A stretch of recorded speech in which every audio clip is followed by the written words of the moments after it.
وعلى صفاته هو كما أثنى على نفسه لا نحصي ثناء عليه له الحمد في الدنيا والآخرة على الدوام. أحمد ربي وأشكره على ما من به من الفضائل والخيرات التي نعلم والتي لا نعلم، فهو ولي الإنعام. وأشهد أن لا إله إلا الله وحده لا شريك له ذو العزة التي لا تضام. وأشهد أن نبينا وسيدنا محمدًا عبده ورسوله المبعوث بالنور المبين الذي محى الله به الشرك والضلال. اللهم صل وسلم وبارك على عبدك ورسولك محمد وعلى آله وصحبه الكرام. أما بعد، فاتقوا الله عباد الله بالتقرب إليه بالصالحات وبغض ومجانبة السيئات، فمن اتقى الله تولاه ومن اتبع هواه وآثر دنياه خسر نفسه وضيع النعيم المقيم في أخرى. قال الله تعالى: فأما من طغى وآثر الحياة الدنيا فإن الجحيم هي المأوى، وأما من خاف مقام ربه ونهى النفس عن الهوى فإن الجنة هي المأوى.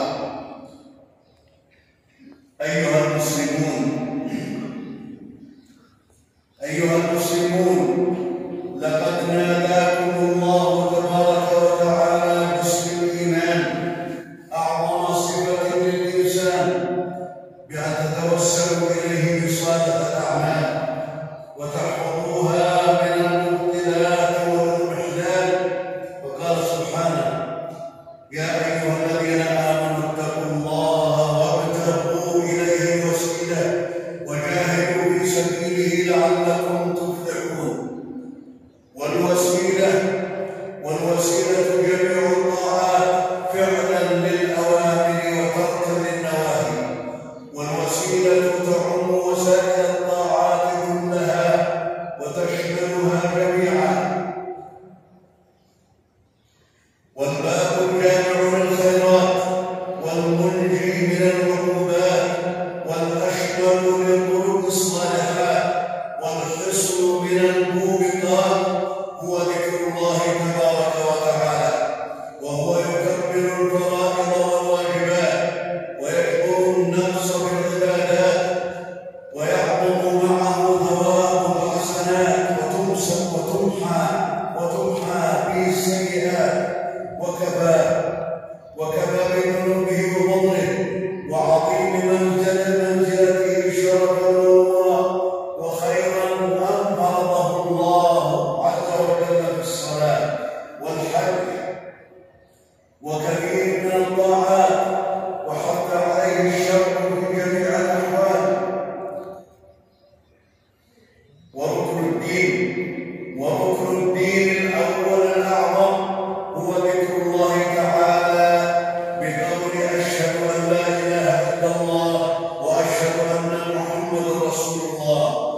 وكل تشريع للإسلام تفسير لهذا الذكر وتفريع لهذه الشهادة. فشهادة أن لا إله إلا الله توحيد للمعبود سبحانه، وشهادة أن محمدا رسول الله فشهادة أن لا إله إلا الله توحيد للمعبود سبحانه، وشهادة أن محمدا رسول الله توحيد للمتبوع صلى الله عليه وسلم.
قال صلى الله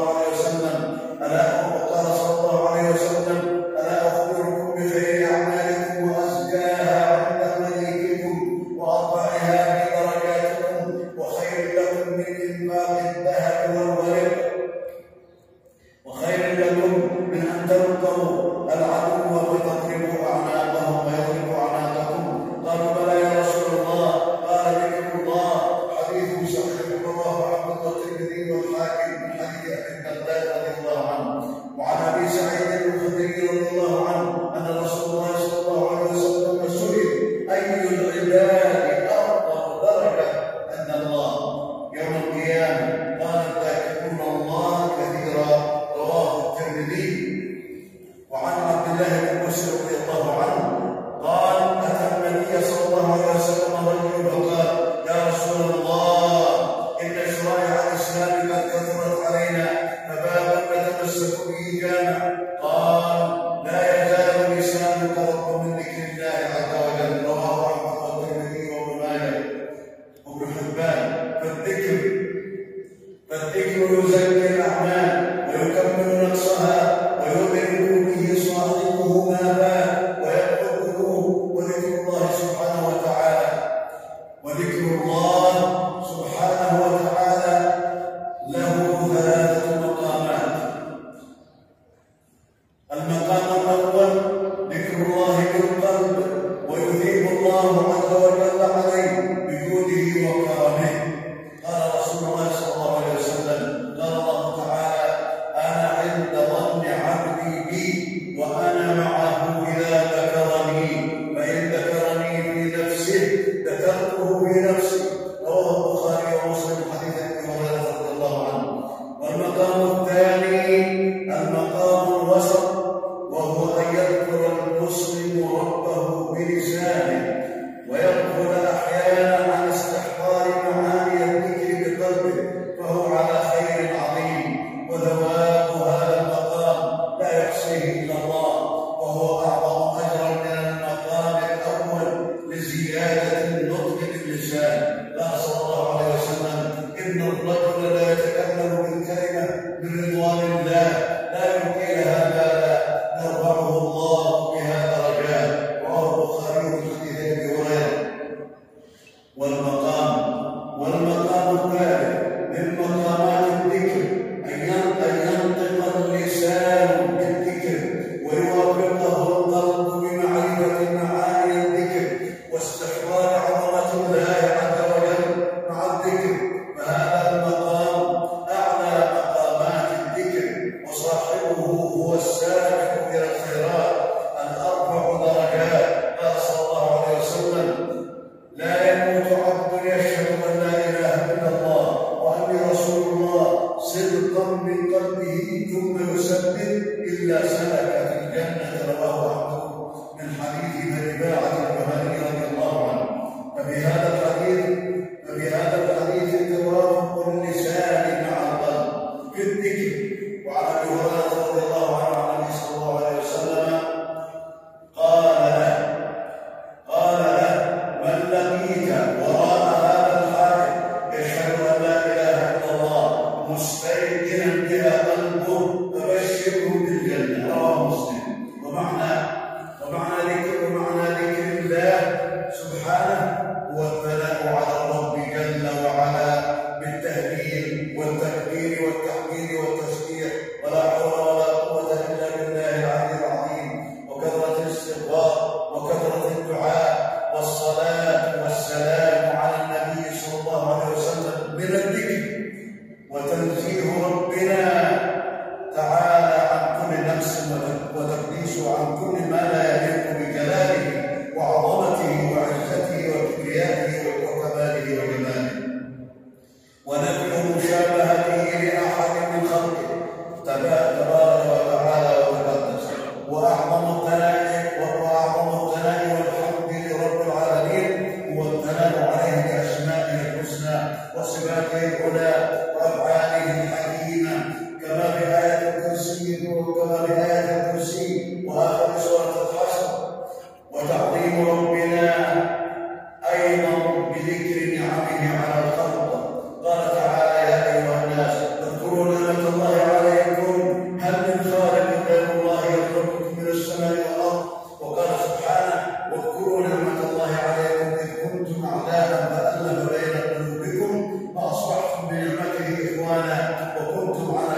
يلقي ثماره ولا تدخل به القلوب وتصلح به الأعمال والحياة إلا بمحبة الله تعالى ومحبة رسوله صلى الله عليه وسلم. وأفضل الذكر تلاوة القرآن الكريم، فهو المتضمن لجميع المحامد لرب العالمين وذكر النعم وتفصيل التشريع والحث على كل خير والتحذير من كل شر. أيها المسلمون، هذا هو الذكر بخيراته وبركاته ومنافعه ونوره. وأما ثوابه فعليه من الثواب ما لا عين رأت ولا خطر على قلب بشر.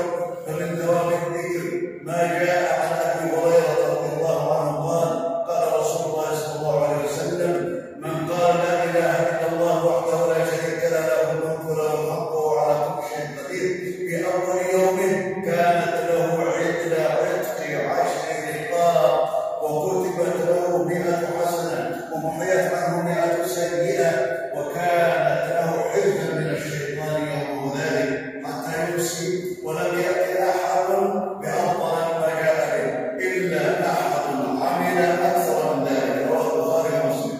وعن أم هاني رضي الله عنها قالت: قلت يا رسول الله مرني بعمل أعمله وأنا جالسة. قال: سبح الله 100 تسبيحة فإنها تعقل 100 ركضة من ولد إسماعيل، واحمد الله 100 تحميدا فإنها تعقل 100 فرس مسرجة ملجمة تحملين عليها في سبيل الله، وكبر الله 100 تكبيرا فإنها تعقل 100 بدنة مقلدة متقبلة، وهلل الله 100 تهليلا تملأ بين السماء والأرض. حديث حسن رواه أحمد والنسائي والحاكم. وعن نعمان بن بشير رضي الله عنه قال: قال رسول الله صلى الله عليه وسلم: إن مما تذكرون من كلام الله سبحان الله والحمد لله ولا إله إلا الله يتعطفن حول العرش لهن دوي كدوي النحل تذكر بصاحبها. حديث صحيح رواه ابن ماجه والحاكم. وعن معاذ رضي الله عنه عن رسول الله صلى الله عليه وسلم قال: ليس يتحسر أهل الجنة إلا على